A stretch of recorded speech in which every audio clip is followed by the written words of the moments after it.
So, Devstream 126. I got like a whole page of notes.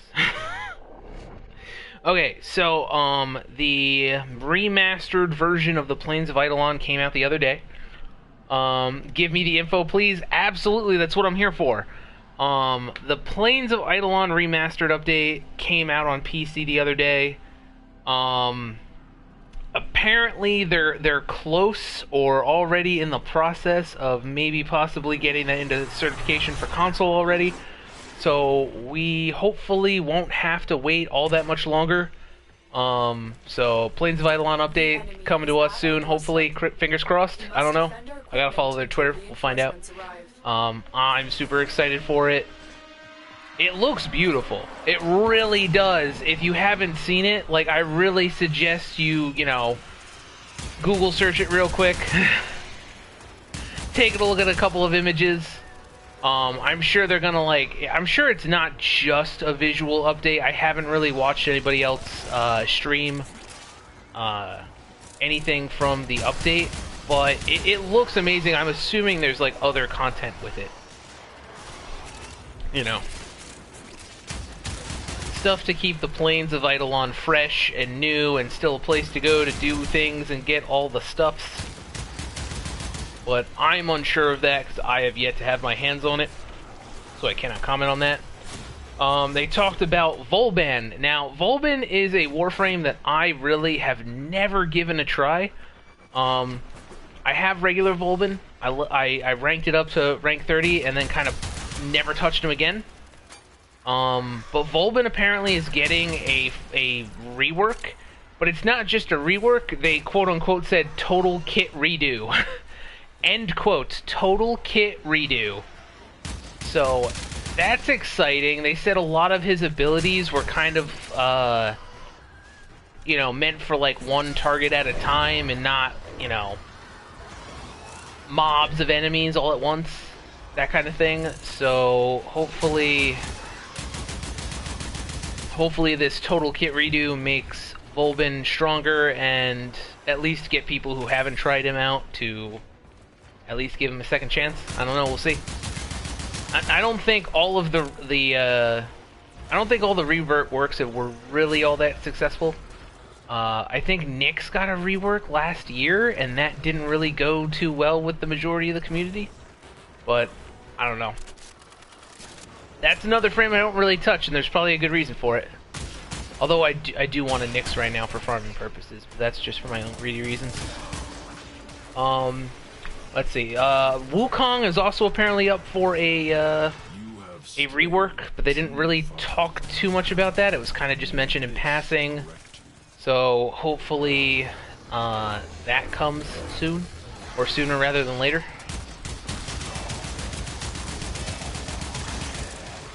Please go away, enemies. I do not like you. There is...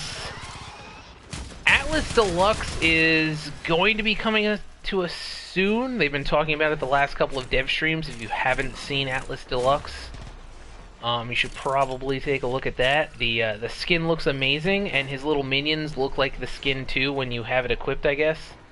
So that's awesome. I actually really enjoy Wukong. Wukong is one of those frames that I just never gave a chance. There was always something that did what Wukong did, but better. I do like his little exalted weapon though. Like that's really cool. It the little like polearm thing, it was like a staff. I like that.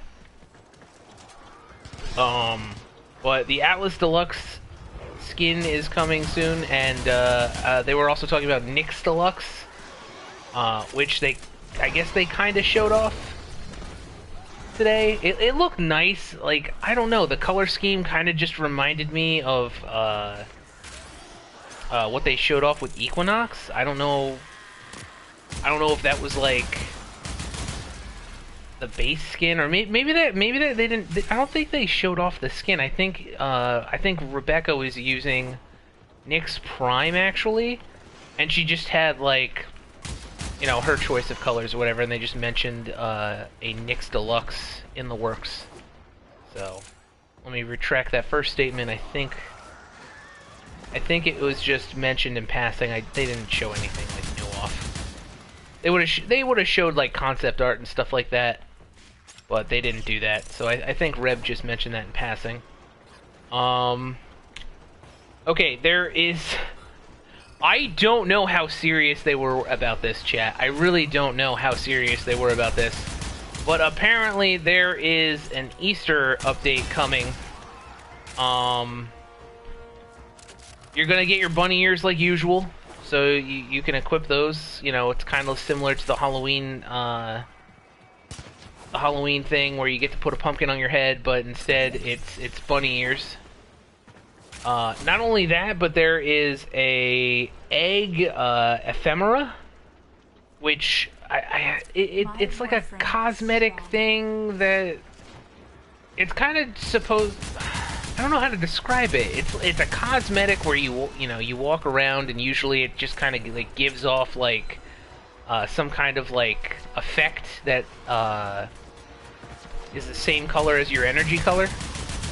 It takes that on, except for Easter, there is an Easter egg ephemera where when you walk on the ground, little Easter eggs will just kind of like appear on the ground, kind of like how you're pooping out eggs, kind of like that. It looked interesting. It looked interesting. Reb was like the only one excited for it though, so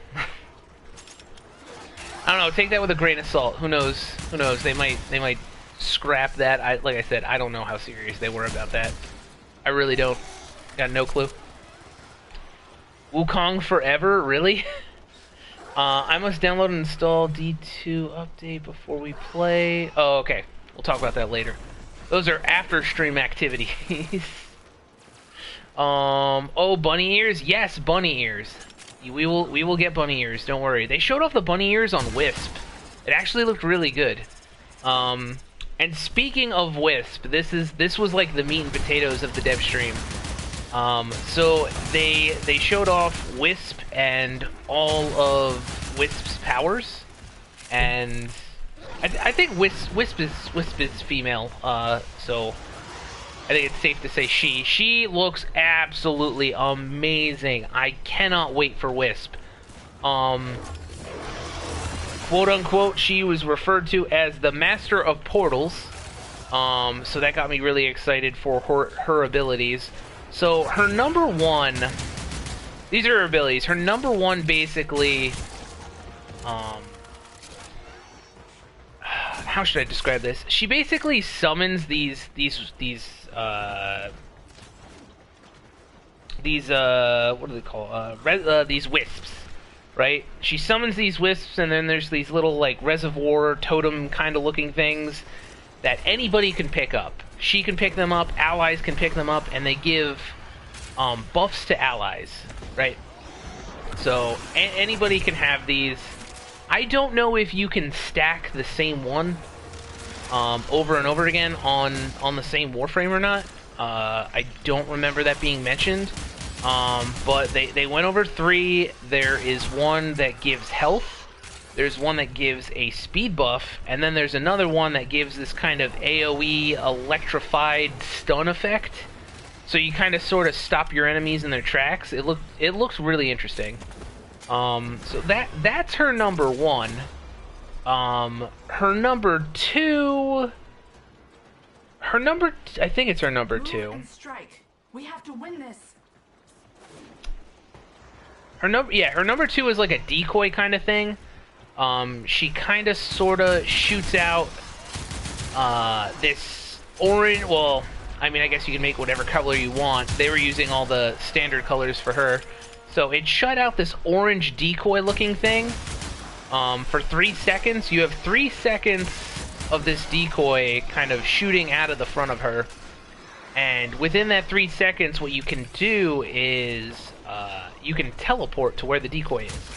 So you kind of shoot it off into a direction, and if you want to get a jump on some enemies or just use it as a mobility kind of ability, you could teleport right to where it is. It looked really nice. It seemed like it looked like it was really fluid. for those who don't know, Wisp already has like a really unique movement set. Like she's got like a new like movement animation compared to everybody else because she doesn't have feet. So she kind of sort of just like floats in the air and wiggles around, and that's how she gets from point A to point B. So it just looks really cool seeing her like move around the map, floating around and then like teleporting with her number 2. It looked really nice. Her number 3, I have to look at it again, but her number 3 looks like this kind of like AoE pulsar kind of thing. So she kind of sort of has this like this charge up, and then it like emits a pulse radiating around her, and that does like AoE damage to enemies. But I think it also ties in, I could be wrong with this, but I think it also ties in with her number 1 ability with summoning the wisps that you pick up and you get like buffs. I think it also ties in with those. So I think it might affect the damage type. I'm not sure. Like I said, it's something I think I'm going to have to look at again. They kind of briefly seem to go over that ability. Honestly, it wasn't that interesting compared to the others, if I'm being honest. And lastly, her last ability is literally it's basically what they said she does. She's the master of portals, right? So basically what she does is she kind of sort of opens up a rift in space and time to the sun and shoots off a solar flare from her hands. So you literally see this giant orb of solar energy in front of her, but she's actually blasting out a solar flare from that portal that she opens up from the sun. It's a giant beam of light. Well, a giant beam of solar energy. It's really cool looking. I liked it. I liked it a lot. So that looked really nice. She just seems really, really powerful and unique. I don't think there's another frame out there that has abilities like her. I mean, there are some similarities with certain frames, but I don't know. It just seems really unique to me. Like, none of the frames that I use are like her, so I'm super excited. The beam of concentrated energy, you know, summoning wisps basically, and little like totem-like things to give buffs to allies. I don't think any other frame does that. A decoy that shoots out in front of you, which you could teleport back to, is really cool. Like, okay, for instance, I'm using Nezha right now. Nezha's got something that like that, but not like Nezha can teleport. So I'm gonna use my chakram. I'm gonna throw that, and then I can teleport to where it is. It's kind of like that, except she shoots out a decoy. So that I thought that was really cool. Also, her passive ability, which kind of we could tell from earlier showings of Wisp, her passive ability is when she's in the air, she goes invisible. So we kind of already knew that. We could see it in past dev streams when Reb would like bullet jump around the entire area.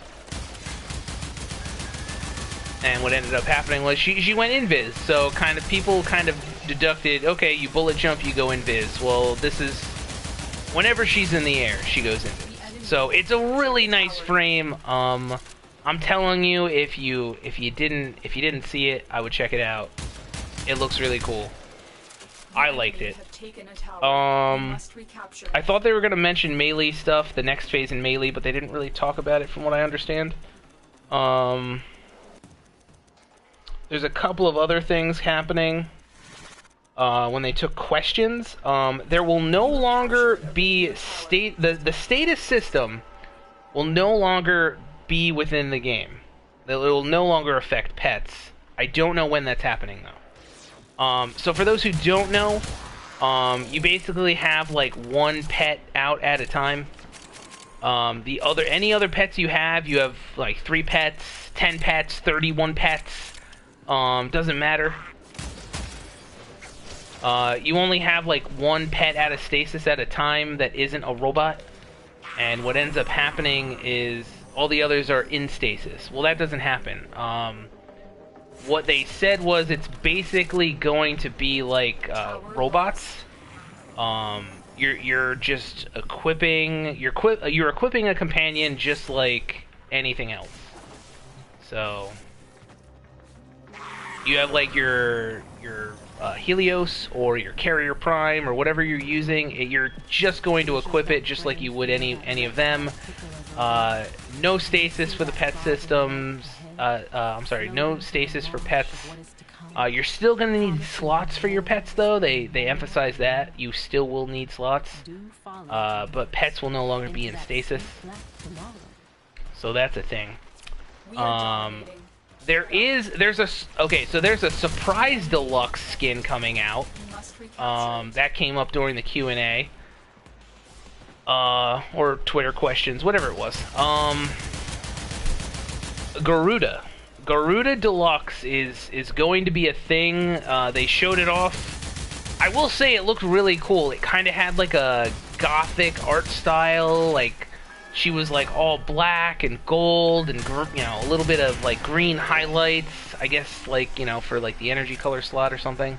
It looked really nice. It looked like that very gothic art style. I liked it. It looked really cool. Yet again, you should definitely check that out for visual sake. Just saying. Air casting. Going back to the Plains of Eidolon update. The remastered update for Plains of Eidolon. This is already implemented in the game for PC. We're still waiting on it for console. They talked about how some skills required you to be on the ground, right? So, like, I can't show you right now because I have my warding halo up, but I could jump in the air and activate my warding halo. Some abilities, for instance, they talked about Rhino Stomp. It makes sense for Rhino to be on the ground to have that skill activated, so there was kind of a it was disabled to use Rhino Stomp in the air. Well, now what ends up happening is you jump in the air and you cast Stomp. It's kind of like a Stomp cast. If you're using something that requires you to... They talked about Hollowed Ground, which is another ability that kind of sort of implies you to be on the ground. You'll basically... If you're in the air and you cast an ability, it's not going to lock you...